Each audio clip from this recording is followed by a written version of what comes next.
Un diagnostic médical avec votre haleine, comment réduire les flatulences et une femme brûlée par son chargeur de portable. Nous sommes le dimanche 4 août, je suis Jean-Sébastien, bonjour à toutes et à tous. Voici votre concentré d'actualité scientifique sélectionné par MaxiScience. La différence entre l'homme des cavernes et nous, c'est le résultat de la science. Et ce n'est pas une opinion, c'est de la science.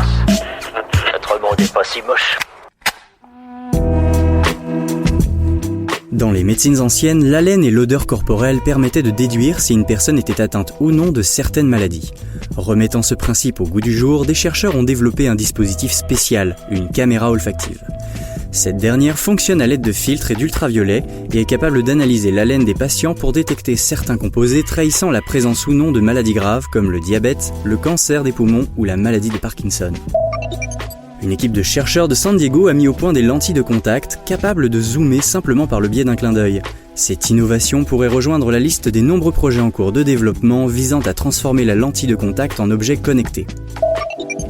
En Espagne, des chercheurs ont réalisé une étude auprès de 85 hommes pendant 14 semaines, leur imposant une alimentation saine et en faisant consommer à une partie du groupe 60 grammes de noix par jour, soit l'équivalent de 2 poignées.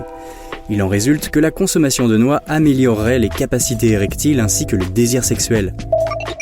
Plusieurs raisons peuvent expliquer le fait d'avoir des ballonnements et des flatulences. Pour limiter ce type de désagrément, nous vous conseillons de réduire la consommation de certains aliments, tels que des fruits comme la pomme, la banane et la pêche, mais aussi les crucifères, l'avoine, le lait, le fromage, les haricots, le chewing-gum, les sodas et les barres protéinées. Voilà, c'est tout pour aujourd'hui, merci de votre fidélité. Pour en savoir plus sur les news du jour, n'hésitez pas à consulter le site de MaxiScience.